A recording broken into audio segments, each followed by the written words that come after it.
Mosaic, a daily news program from Worldlink TV, presents a selection of news reports from independent and state-controlled broadcasters from throughout the Middle East.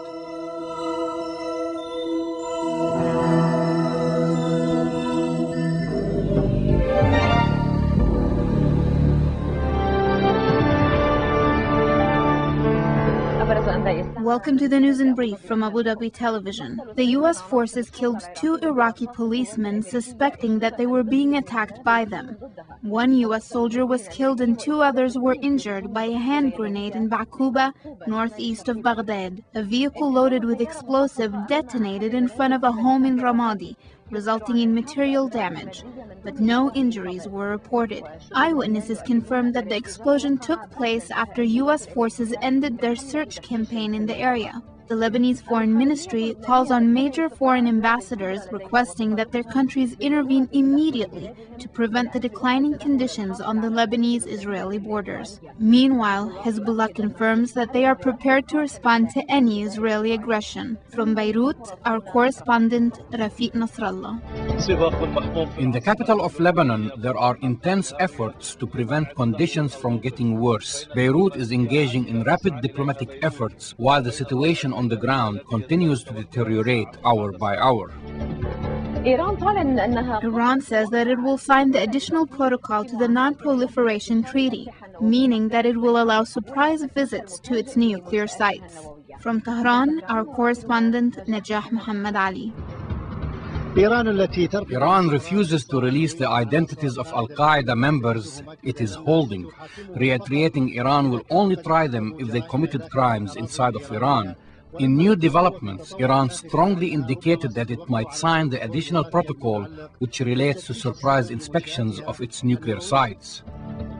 Liberian President Charles Taylor will step down from government before leaving his country to Nigeria. His Vice President Moses Blah will take over the government. This is the end of the News in Brief. Explosions and gunfire are ongoing in Baghdad and other Iraqi cities.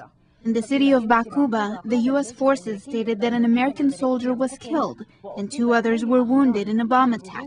In addition, a U.S. patrol unit was attacked by mortar shell missiles, as reported by our correspondent. In Baghdad, U.S. soldiers killed 2 Iraqi policemen, suspecting that they were being attacked by them. In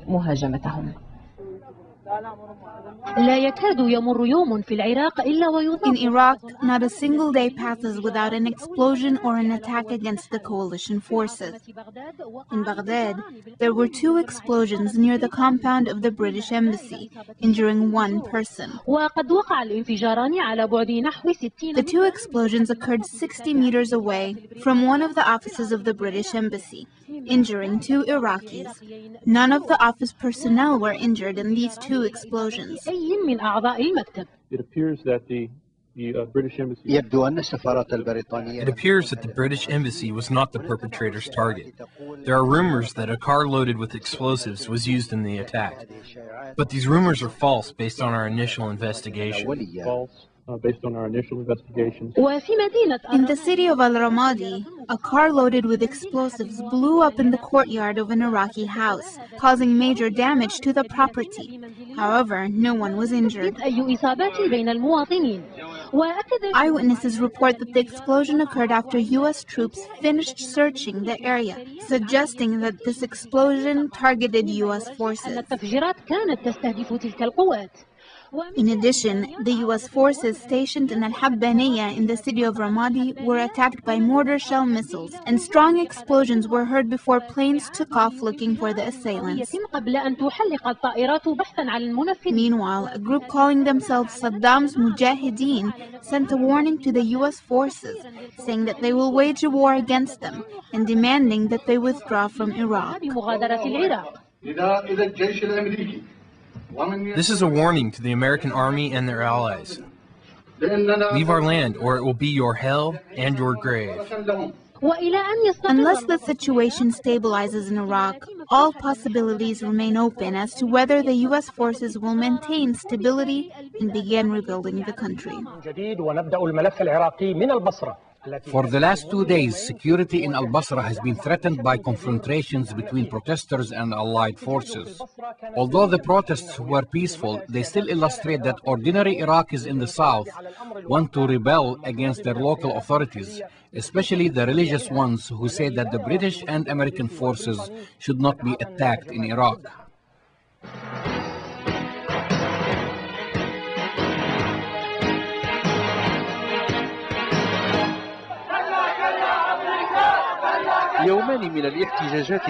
Two days of protests in Al-Basra were sufficient to make observers think that the Iraqi resistance against American and British forces is no longer confined to the Sunni Triangle. Are the Iraqis in Al-Basra protesting against the difficult Iraqi situation? Or are they rebelling against those who support the Allied forces? So far, it appears that the living conditions of the Iraqis is the reason behind their protests. They are protesting the lack of electricity and gas in an unprecedented hot season in the south.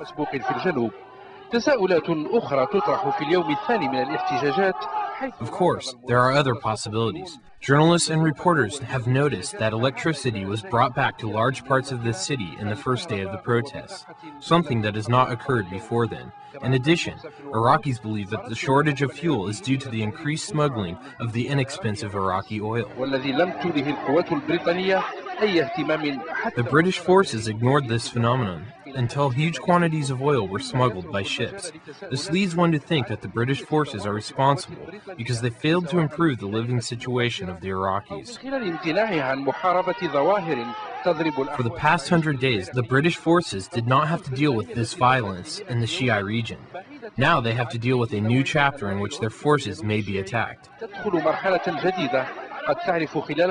Unknown Islamic organizations have criticized the Shiite leadership and vowed to carry out some of their attacks in the south, so the Allied forces will be attacked in all the Iraqi territories.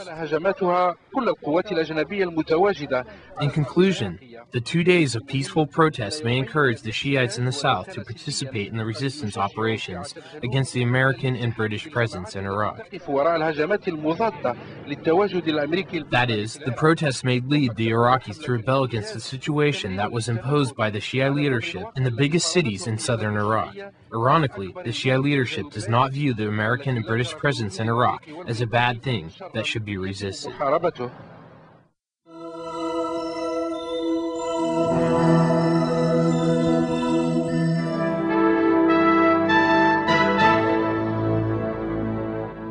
Tension in southern Lebanon led to Israeli airstrikes targeting Tir Haifa, which is relatively far from the borders, and forcing the Lebanese government to respond by submitting an urgent complaint to the United Nations Security Council against the continuous Israeli aggression, attacks and violations of Lebanese sovereignty. The decision was made during a high-profile meeting that included Lebanese officials, President Emil Lahoud, Prime Minister Rafiq al-Hariri, and Foreign Minister John Abid, who told the Lebanese envoy to the United Nations to submit a complaint with a list of all Israeli violations of Lebanese airspace and territories, especially against southern Lebanese villages along the border. The Lebanese government invited all foreign ministers of countries that have permanent seats in the United Nations Security Council to inform them about the continuous and escalating Israeli attacks since Friday. Furthermore, the Lebanese government launched a diplomatic campaign in response to the Israeli political campaign against Lebanon, Syria, and Iran at the United Nations Security Council. The Israeli government accompanied their campaign with threats and strong language. It also demanded Security Council members to hold an urgent meeting to evaluate Hezbollah's attacks. The Israeli officials were eager to make accusations against the Lebanese and Syrian governments, in addition to Hezbollah, after the Shlomi settlement was hit by missiles. Avi Basner, the spokesman of the Israeli government, said that Israel will not keep its hands constrained in response to what he called Hezbollah's clear provocation. Furthermore, Israeli Deputy Defense Minister Zayev Boyam told Army Radio, "It is a provocation by Hezbollah. They are not shooting anti-craft fire, but fire against people." In addition, Boehm accused Hezbollah of playing with fire and said that Israel has, quote, "no desire to open a new front, but we cannot accept our people in the north being harmed," end quote, adding that there might be a need for a military response, not only to retaliate against the killing of civilians, but also to emphasize Israeli military might. Meanwhile, Israeli diplomats are trying to convey their warnings and threats to the Syrian and Lebanese governments through the UN in an attempt to embarrass Syria, who is now presiding over the UN Security Council. The deputy to the Israeli envoy to the UN, David Granad, said that he intends to demand the Security Council members to hold urgent meetings in the wake of Hezbollah's recent operations. Granad also talked about the unprecedented statement made by the UN Secretary-General Kofi Annan, in which he expressed deep concern about the missile strikes that originated from Lebanese territories against Israeli army installations. Meanwhile, the Israeli ambassador to the UN, Dan Gillerman, said that Syria must understand that it can't preside over the UN Security Council while supporting terrorism at the same time, accusing Syria of being careless towards the UN. Israeli Defense Minister Silvan Shalom warned Lebanon and Syria and demanded that they take all necessary measures to constrain all Hezbollah activities, which he described as very dangerous. He said that Hezbollah can't operate without the approval of the two countries and thus holds Beirut and Damascus responsible for the escalation. Shalom also said that if Hezbollah hits Israeli citizens, then the Israeli government must defend them, adding that both Syria and Lebanon should not force Tel Aviv to do so.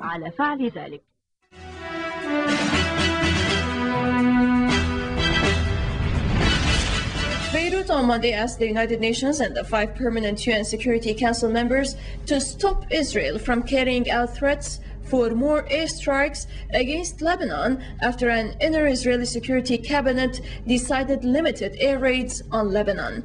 The demand was made by Lebanese Foreign Minister Jean Abeid, who convened with the heads of diplomatic missions of the 5 permanent members of the Security Council, as well as the representative of UN Chief Kofi Annan.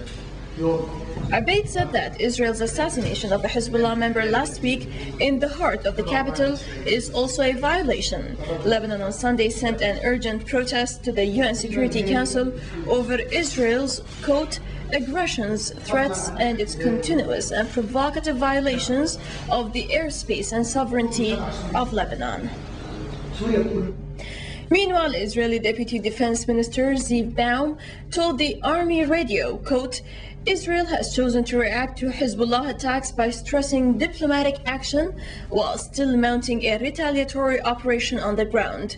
He added that if Hezbollah chooses the path of escalation, Israel will have to be firm, and it is possible that Syrian targets might be targeted, unquote. Other Israeli officials told the press Israel was hoping the tension on the northern front would be quelled by U.S. pressure on Damascus. From southern Lebanon to the capital Beirut, Israeli occupation warplanes violated Lebanese airspace twice over the last 24 hours, recording another breach of the UN-delineated blue line. Sonic booms from low-flying Israeli fire jets shook Beirut. Israeli warplanes carried out mock air raids in Residence Walk shortly after 1 a.m. Monday. Earlier Sunday, Israeli warplanes carried out its first air aggression on southern Lebanon since the Israeli withdrawal from southern Lebanon back in May 2000. The warplanes pounded 2 strikes on the hilltops of the village of Tair Harfa without causing any casualties. The Israeli military claimed the raid destroyed an anti-aircraft post used by the Islamic resistance to face Israeli warplanes. The Islamic resistance on Sunday fired anti-aircraft guns at Israeli warplanes violating Lebanese sovereignty, flying over western Bekaa.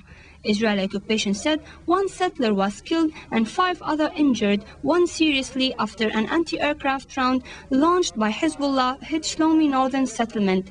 Settlers were advised to stay in their secure rooms. Airstrikes were among the options agreed upon following a meeting Israeli Prime Minister Ariel Sharon held late Sunday with his military chiefs to discuss, quote, a range of Israeli retaliatory options. The correspondent of Israeli Channel 10 said the confusion was prominent during the meeting after Israeli officials said that no military way is possible to put an end to the threat against the northern settlements except through Israeli tanks roaring inside the Lebanese territories up to 60 kilometers. Sharon, however, did not want to be seen heading tanks anew. Haaretz Israeli Daily quoted Israeli sources as saying Israel will not escalate the situation but will cooperate with the US to rein in Hezbollah. Israeli Deputy Defense Minister Zeif Boim told Israeli radio Monday Israel has chosen to react to what he called Hezbollah attacks by stressing diplomatic action while still mounting a, quote, retaliatory operation on the ground. The official, however, added Israel has to be firm and it is possible that Syrian targets might be targeted. Yesterday, our response was measured and moderate and was intended to send a signal to the Hezbollah that they stop their murderous activity on our northern border. It is also a signal to those countries like Lebanon and Syria who stand behind the Hezbollah and who bear responsibility for what the Hezbollah is doing. Arab member in the Israeli Knesset Azmi Bshara warned against an Israeli aggression on Lebanon, saying the discussion underway in Israel following the death of the Israeli settler in Shlomi settlement reveals an Israeli hidden intention to launch an aggression against Lebanon. Bshara said Israel neglects the truth that Hezbollah missiles were launched in retaliation to Israeli warplanes violating Lebanese sovereignty. إذا ما أراد العدو الصهيوني If the Israeli enemy is willing to escalate and increase tension on the border by their repetitive attacks, then they should be more responsible and be prepared to bear the consequences of their actions. The resistance is responsible for defending Lebanon and its people and sovereignty, so the enemy should take on the responsibility for what will come of their actions. Sunday's development came 2 days after a first Islamic resistance rocket attack in 7 months on Israeli occupation army positions in the occupied Lebanese Shib'a farms. Hezbollah promised such operations will not be the last. The recent operation in Shib'a farms was part of our defense operations that we are committed to until the area is liberated from occupation. That means that this chapter hasn't been closed from our point of view, and we did not carry out this action in reaction to something else. It was a defense action under occupation. The timing and circumstances of any operation are linked to decision we find appropriate in the appropriate time. Sheikh Qasim's speech came during a commemoration rally for Hezbollah martyr Ali Hussein Saleh, assassinated by Israel in Beirut suburbs a week ago. Israel indirectly acknowledged its responsibility of the assassination. Israeli radio quoted Israeli sources as saying that Saleh acted as a link between the Iranian Revolutionary Guards and the Palestinian factions. In fact, we do not need such acknowledgements. The investigations that took place at the scene of the crime and the following inquiries categorically confirmed that the apparatus that executed the assassination took its orders directly from the head of the Israeli cabinet. On Sunday, Lebanon formally sought international support against Israel's aggressions. Lebanese Foreign Minister John Abed talked by phone with his Syrian counterpart Farouk al-Shari' on the Israeli escalation. Beirut further sent an urgent protest to the UN Security Council over Israel's aggression, threats, and its continuous and provocative violations of the airspace and sovereignty of Lebanon.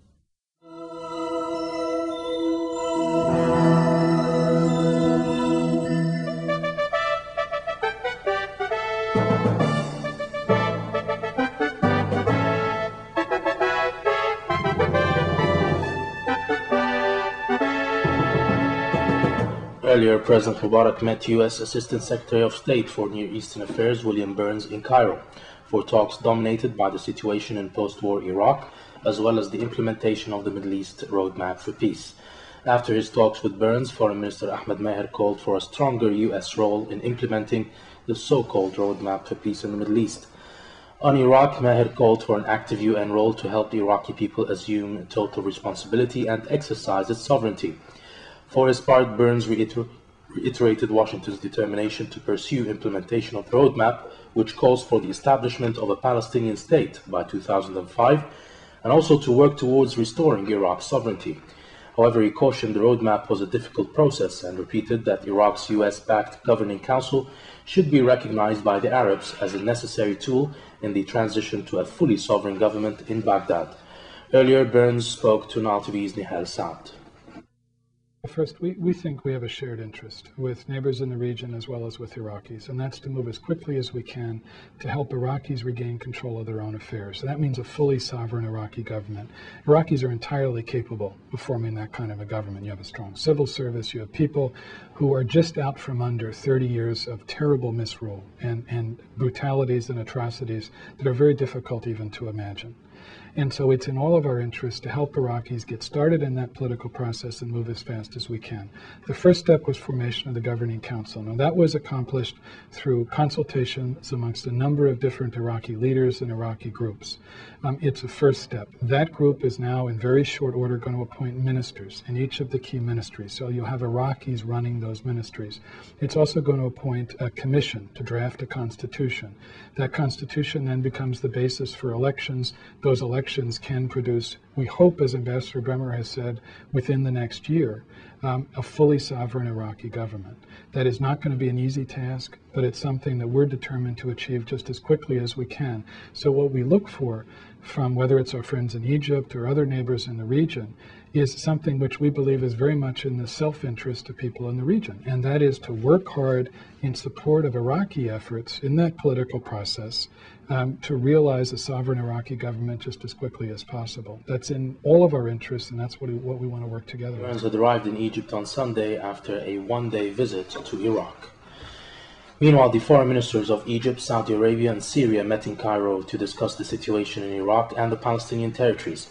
Foreign Minister Ahmed Maher, Saudi Arabia's Saud al-Faisal and Syria's Farouk al-Shara have been tasked with elaborating a unified Arab position on Iraq and the Israeli-Palestinian conflict. Speaking to reporters before the talks, Maher noted that the three states agree on the need to revive Arab action. The Egyptian-Saudi-Syrian meeting follows Cairo's briefings by the UN Special Representative for Iraq, Sergio Vieira de Mello. The UN official briefed Maher and Arab League chief Amr Moussa on developments in Baghdad, urging them to support the US-sponsored Iraqi Governing Council in its bid to lead the country to free elections, which could be held next year. Liberia's outgoing President Charles Taylor headed into exile in Nigeria on Monday after handing over power to his vice president. Taylor stepped down as Liberian president on Monday, handing over power to Moses Blah at a ceremony witnessed by 3 African heads of state. Details in this report. Liberian Vice President Moses Blah was sworn in on Monday as the West African country's 22nd president, taking over from Charles Taylor.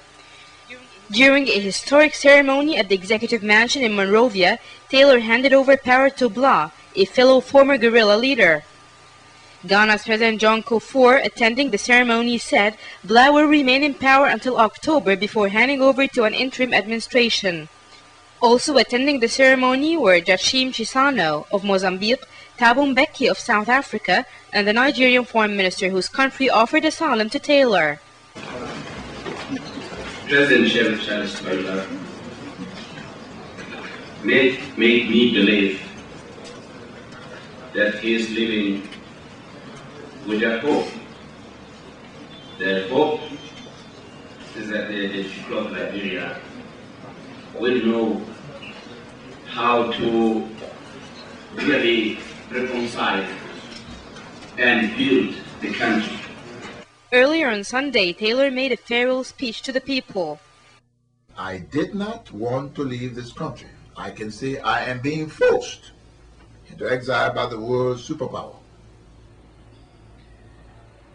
I have decided to leave because, for the first time in the history almost of the world, the United States is using food and other things as a weapon against the Liberian people. Because if the administration, President Bush says, that they will not step on this soil and will do nothing as long as I'm here, this further threatens your survival as a people. And as I have said, I can no longer see you suffer. The suffering is enough. but you are good people. You've been very good to me through the grace of God, and I love you from the bottom of my heart. I will always remember you wherever I am. And I say to you, God willing, I will be back. God bless you and save the state. Meanwhile, a top Liberian rebel official in the capital Monrovia said the country's war was over after the resignation of Taylor as president. Speaking for the main rebel group Liberians United for Reconciliation and Democracy, LURD, he said, once Taylor leaves Liberia on Monday, his group is not going to go on fighting and the suffering of Liberians will be over. Liberia has been an uninterrupted war for around 14 years, beginning with a 7-year rebellion sparked by Taylor in 1989 that left 200,000 dead. As Taylor made his handing over of power, Nigerian-led ECOMEL troops with armored vehicles lined the main roads and were guarding key intersections in the city, home to around 250,000 displaced people in desperate need of humanitarian assistance. Both the United States, which helped found Liberia in the early 19th century as a homeland for freed American slaves, and the West African states leading the peace process, hope the departure will be a turning point in the conflict. NATO took command on Monday of international peacekeepers tasked with enforcing security in the Afghan capital. At a ceremony in central Kabul, outgoing German Commander Lieutenant General Norbert van Heist passed the flag of the International Security Assistance Force to NATO Lieutenant General Guts Glimerov. The takeover marks the first mission of the 54-year-old alliance outside Europe. Afghan President Hamid Karzai and German Defense Minister Peter Struck were among 300 military, UN, NATO and Afghan officials witnessing the handover ceremony at a school in central Kabul. The force, which comprises of 5,300 soldiers from 31 nations, now including 110 US peacekeepers, has been deployed in Kabul since December 2001. It was set up weeks after the defeat of the Taliban regime to safeguard the capital. 20 months on, Afghanistan's provinces are rife with instability from infighting between rival warlords and an intensified attack against the US-backed regime. Even in Kabul, the peacekeepers have been targeted in rocket and suicide car bomb attacks.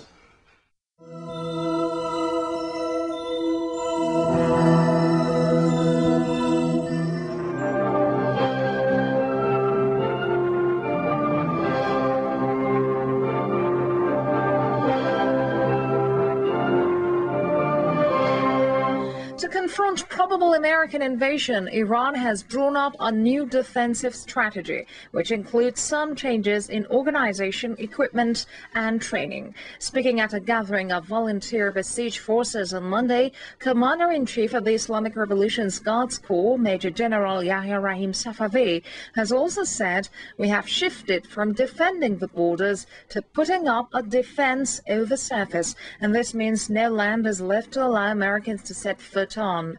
Addressing 14,000 besiegers who had been shipped across from Iran to Sabalan Heights, northwest of the country, to conquer the peak, the commander said the main objective of conquering the high peaks is to create defensive and combat preparedness in order to guarantee national security. And finally, a joint team of archaeologists from Iran and Australia went through a new round of excavations in the areas of Nurabad and Espid in southern Iranian province of Fars.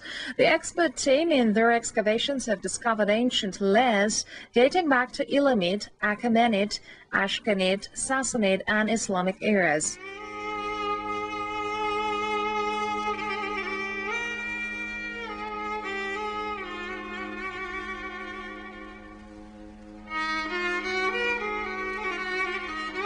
Mosaic is made possible by a grant from the John S. and James L. Knight Foundation, which promotes journalism excellence worldwide and invests in the vitality of 26 U.S. communities, and the William and Flora Hewlett Foundation,